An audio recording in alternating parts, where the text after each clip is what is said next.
Hello everyone, welcome to my channel. आज हम इस वीडियो में सिलिकॉन्स के बारे में डिटेल में डिस्कस करेंगे। इसका basic concept, method of preparations, uses and properties detail में डिस्कस करेंगे। साथ ही साथ ये हैंडरिटन नोट्स आपको प्रोवाइड करूंगा। इसको आप डायरेक्टली अपने बीएससी एंड एमएससी लेवल के थ्योरी एग्जाम्स में अप्लाई कर सकते हैं।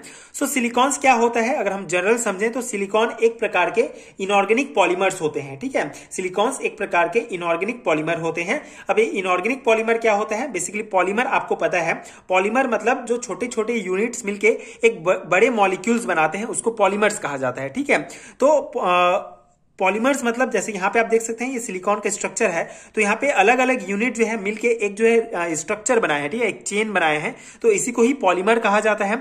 सिलिकॉन एक प्रकार के इनऑर्गेनिक पॉलीमर है। इनऑर्गेनिक पॉलीमर मतलब ऐसा पॉलीमर जिसमें जो है इसकी जो बेसिक स्ट्रक्चर जो है, मूल संरचना जो है, इसमें कार्बन नहीं पाया जाता है। इसीलिए सिलिकॉन को जो है एक इनऑर्गेनिक पॉलीमर कहा जाता है। ठीक है, तो सिलिकॉन और ऑर्गेनो सिलिकॉन पॉलीमर मतलब एक प्रकार का इनऑर्गेनिक पॉलीमर है जिसके स्ट्रक्चर में कार्बन जो है नहीं पाया जाता है। यहाँ पे ये स्ट्रक्चर आप देख सकते हैं, सिलिकॉन है ना, सिलिकॉन ऑक्सीजन, ये जो है एक एकांतर क्रम में जुड़े होते हैं और सिलिकॉन का स्ट्रक्चर बनाते हैं। तो इतना बेसिक पॉइंट्स आपको सिलिकॉन के बारे में ये ध्यान रखना है कि सिलिकॉन एक प्रकार का इनऑर्गेनिक पॉलीमर होता है। ठीक है, अब हम इसका प्रिपरेशंस डिस्कस करेंगे, मेथड ऑफ प्रिपरेशंस, किस प्रकार से सिलिकॉन जो है हम प्राप्त करते हैं। सबसे पहले जो है जो पहला प्रोसेस है वो हमको जो है इंटरमीडिएट प्राप्त करना है। तो यहाँ पे आप देख सकते हैं ये जो हमारा डाइमिथाइल डाइक्लोरोसिलेन है। ठीक है, CH3 ठीक है, अगर आपने नोट्स लिया होगा तो वहां पे Cl4 होगा, वो Cl4 नहीं है, यहाँ पे SiCl2 होता है, तो इसको आप सुधार लेंगे। तो ये जो हमारा डाइमेथिल डाइक्लोरोसिलेन है, ये एक प्रकार का इंटरमीडिएट है जो सिलिकॉन एंड मिथाइल क्लोराइड को जब आपस में रिएक्ट करते हैं तो इस प्रकार का ये एक इंटरमीडिएट हमको प्राप्त होता है। तो ये जो इंटरमीडिएट है इसका हम हाइड्रोलाइसिस कराते हैं। ठीक है, जैसे ये जो है इसका स्ट्रक्चर है, तो इसको हम 2 H2O के प्रेजेंस में, ठीक है, यहां R के जगह मिथाइल ग्रुप लेंगे। ठीक है, तो ये जो डाइमिथाइल डाइक्लोरोसिलेन है एक प्रकार का इंटरमीडिएट है। इसको जब हाइड्रोलाइसिस प्रोसेस इसका होता है 2H2O के साथ रिएक्ट कराते हैं, तो यहाँ पे क्या होगा, जो क्लोराइड है ये हाइड्रोजन के साथ बॉन्ड बना के जो है HCl के रूप में इस रिएक्शन से बाहर निकल जाएगा। ठीक है, तो 2 HCl मॉलिक्यूल जो है इस रिएक्शन से बाहर निकल जाएंगे एंड हमको ये डाइमिथाइल डाइहाइड्रोक्सीसिलेन प्राप्त होगा। ठीक है, ये R के जगह आप CH3 ले सकते हैं या R भी ले सकते हैं। ठीक है, आपको जनरली यहाँ पे रिप्रेजेंट करना है एग्जाम्पल। तो ये हमको डाइमिथाइल डाइहाइड्रोक्सीसिलेन जो है प्राप्त होता है। क्या करेंगे, जब हम एक इंटरमीडिएट को जब हम ये डाइमिथाइल डाइक्लोराइड सिलेन को हाइड्रोलाइसिस प्रोसेस कराएंगे तो डाइमिथाइल डाइहाइड्रोक्सीसिलेन हमको प्राप्त होता है। अब ये जो हमको प्रोडक्ट प्राप्त हुआ है इसका हम पॉलीमराइजेशन करते हैं। ठीक है, बहुलक की प्रक्रिया होती है, मतलब सेम जो ये कंपाउंड है ये जो है जुड़ते जाते हैं। ठीक है, एक दूसरे से, तो इस प्रकार से इसको भी इस स्ट्रक्चर को रिप्रेजेंट कर सकते हैं। तो दूसरे सेम जो है दूसरे अपने सेम कंपाउंड के साथ रिएक्ट करेगा तो यहाँ पे जो H हाइड्रोजन और इसका OH ये जो है H2O के रूप में बाहर निकल जाएगा और इस प्रकार के जो है ये हमको जो है कंपाउंड प्राप्त होगा। ठीक है, तो यहाँ पे बेसिक क्या है कि हमको डाइमिथाइल डाइहाइड्रोक्सीसिलेन प्राप्त हुआ। ठीक है, जब हम डाइमिथाइल डाइक्लोराइड सिलेन का जब हम हाइड्रोलाइसिस कराते हैं तो हमको ये कंपाउंड प्राप्त हुआ। इसका जब हम पॉलीमराइजेशन कराते हैं तो इस प्रकार का कंपाउंड प्राप्त होता है। और बेसिकली पॉलीमराइजेशन मतलब ये जो है आगे जुड़ते जाएगा। ठीक है, इसके ये OH हो गया। ठीक है, तो बेसिकली ये आके फिर से एक कंपाउंड आके इसके साथ जुड़ जाएगा। तो इस प्रकार से पॉलीमराइजेशन की क्रिया जो है लगातार होती रहती है। ठीक है, तो hydrolysis of dichloro dimethyl silane CH3 gives a long chain polymer. ठीक है, तो बेसिकली ये जो है एक लॉन्ग चेन पॉलीमर हमको प्राप्त होता है जब हम इसको जो है जब ये जो भी हमारा कंपाउंड है जब इसको हम हाइड्रोलाइसिस कराते जाते हैं।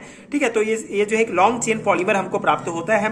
As there active OH group at each end the length of chain goes on increasing, so it is called chain building unit. ठीक है, तो बेसिकली इसको चेन बिल्डिंग यूनिट कहा जाता है क्योंकि यहाँ पे आप देख सकते हैं इसमें जो है और सेम जो है डाइमिथाइल डाइहाइड्रोक्सीसिलेन के साथ रिएक्ट कराते जाएंगे तो H2O मॉलिक्यूल बाहर निकलते जाएगा और इस प्रकार से लॉन्ग चेन बन जाएगा। ठीक है, तो इस प्रकार से एक लॉन्ग चेन पॉलीमर बन जाता है, इसीलिए इसको जो है चेन बिल्डिंग यूनिट्स कहा जाता है। So hydrolysis under careful control condition. So basically इतना पॉइंट्स आपको समझ में आ गया। ठीक है, एक बार रिवाइज कर लेते हैं। सिलिकॉन एक जो है इनऑर्गेनिक पॉलीमर है, तो इसका मेथड ऑफ प्रिपरेशन के लिए सबसे पहले हम डाइमिथाइल डाइक्लोरोसिलेन का हाइड्रोलाइसिस कराते हैं तो हमको डाइमिथाइल डाइहाइड्रोक्सीसिलेन प्राप्त होता है। फिर डाइमिथाइल हाइड्रोक्सी सिलेन का पॉलीमराइजेशन वाला प्रोसेस करते हैं, तो वो जो है हमको एक जिससे जो है हमको ये लॉन्ग चेन वाला स्ट्रक्चर प्राप्त होता है। ठीक है, ये मेन है। ठीक है, तो hydrolysis under carefully controlled condition yield cyclic structure of 3, 4, 5, 6 SI atoms. ठीक है, so basically silicon atom. So basically ये क्या है कि हमको जो है लॉन्ग चेन प्राप्त हो रहा है पॉलीमराइजेशन के द्वारा। तो अगर हम इसका जो मतलब बार बार हाइड्रोलाइसिस प्रोसेस कर रहे हैं तब, तो इसका जो हाइड्रोलाइसिस प्रोसेस है अगर हम कंट्रोल कंडीशन में करें तो हमको ये जो स्ट्रक्चर है, जो चेन वाला स्ट्रक्चर है, ये हमको रिंग वाला स्ट्रक्चर, साइक्लिक स्ट्रक्चर भी इसका जो है हमको प्राप्त हो सकता है। कैसे, यहाँ पे देखिए, जब हम इसका हाइड्रोलाइसिस कंट्रोल कंडीशन में करेंगे तो इस प्रकार के जो है हमको ये सिलिकॉन भी प्राप्त होता है। ठीक है, बेसिकली सिलिकॉन है चेन फॉर्म में ही प्राप्त होता है, लेकिन अगर कंट्रोल कंडीशन में हम हाइड्रोलाइसिस प्रोसेस करेंगे तो ये जो है हमको रिंग फॉर्म में भी सिलिकॉन प्राप्त होगा। जैसे यहाँ पे दो एग्जांपल आपको यहाँ पे मेनली लिखना है, ट्राइसाइक्लोडाइमिथाइल सिलोक्सेन एंड टेट्राकीसाइक्लोडाइमिथाइल सिलोक्सेन। ठीक है, ये दोनों आपको याद करना है, दोनों स्ट्रक्चर जो साइक्लिक सिलिकॉन्स के एग्जांपल्स हैं। ठीक है, इतना पॉइंट्स आपको ध्यान रखना है। आई होप इतना आपको समझ में आ गया होगा।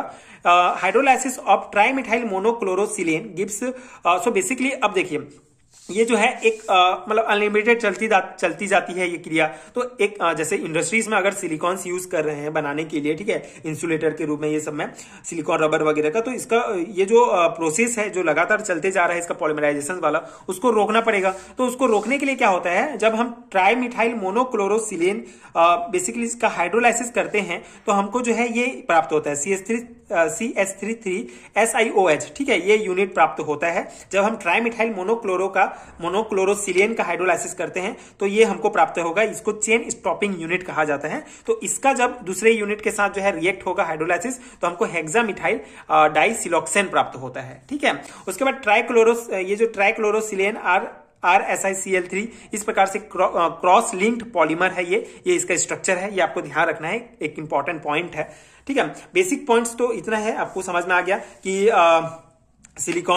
सिलिकॉन का जब सिलिकॉन हमको चेन फॉर्म में पॉलीमराइजेशन जब होता है तो हमको ये चेन वाला सिलिकॉन प्राप्त होता है। अंडर कंट्रोल कंडीशन में अगर हाइड्रोलाइसिस करेंगे तो ये रिंग वाला प्राप्त होगा, और ये आपको ये एग्जांपल्स के लिए याद रखने हैं। ठीक है, दोनों रिंग सिलिकॉन्स हैं। उसके बाद इसको रोकने के लिए, मतलब ये पॉलीमराइजेशन की प्रक्रिया को रोकने के लिए जब हम ट्राइमिथाइल मोनोक्लोरोसिलेन का हाइड्रोलाइसिस करते हैं तो हमको ये जो है चेन स्टॉपिंग यूनिट प्राप्त होता है। ठीक है, तो जब इसका फिर हाइड्रोलाइसिस दूसरे यूनिट के साथ होगा तो ये हेक्सामिथाइल डाइलोक्सेन प्राप्त होगा।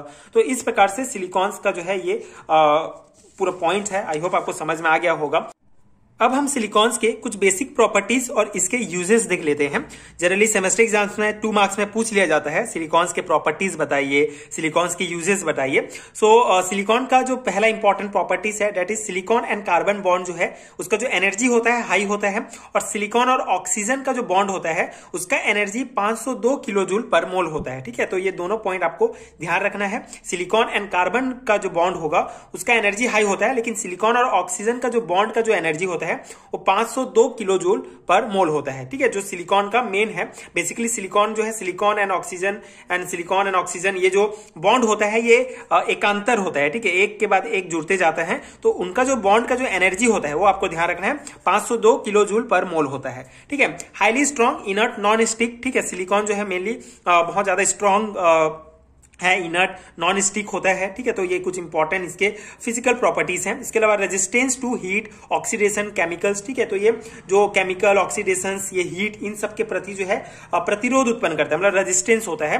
वाटर रिपेलेंट होता है, बेसिकली ये जो है REPELLENT होगा, रिपेलेंट होता है ये, मतलब ये जो है विकर्षण, वाटर के प्रति जो है विकर्षण का गुण उत्पन्न करता है। तो ये स्पेलिंग भी आप अपने नोट्स में सुधार लेंगे। इसके अलावा अगर यूजेस की बात करें हम, तो सिलिकॉन रबर जो होता है उसका यूज इंसुलेटर के रूप में यूज किया जाता है। सिलिकॉन ऑयल का यूज जो है हाई टेम्परेचर ऑयल बाथ में यूज किया जाता है। ठीक है, इसके अलावा सिलिकॉन ग्रीस का यूज लुब्रिकेंट के रूप में, for making water proof clothes and paper. ठीक है, वाटर प्रूफ क्लोथ्स, ठीक है, कपड़े और पेपर बनाने के लिए सिलिकॉन्स का यूज होगा। For making point and enamel, ठीक है, मेकिंग पॉइंट्स एंड इनेमल्स, इन सब के लिए जो है सिलिकॉन्स का यूज होता है। ठीक है, तो ये जो है इंपॉर्टेंट पॉइंट है, इंपॉर्टेंट यूजेस एंड इसके प्रॉपर्टीज हैं जो आपको ध्यान रखने हैं। तो आई होप कि आपको समझ में आ गया होगा पूरे सिलिकॉन वाला जो जितना भी बेसिक पॉइंट्स हैं, जितने भी कॉन्सेप्ट हैं। अगर आपको इसका पीडीएफ चाहिए, अगर आपको इस कंप्लीट नोट्स का पीडीएफ चाहिए यूनिट वाइज, तो नीचे आपको डिस्क्रिप्शन बॉक्स में पीडीएफ स्टोर का लिंक मिलेगा। वहां आप बीएससी एंड एमएससी लेवल के सारे हैंड रिटन नोट्स ले सकते हैं। एंड अगर वीडियो हेल्पफुल है तो आगे के वीडियोस देखने के लिए प्लीज चैनल के साथ जुड़े रहिए, प्लीज सपोर्ट कीजिए, like share subscribe to my channel and thank you so much for watching.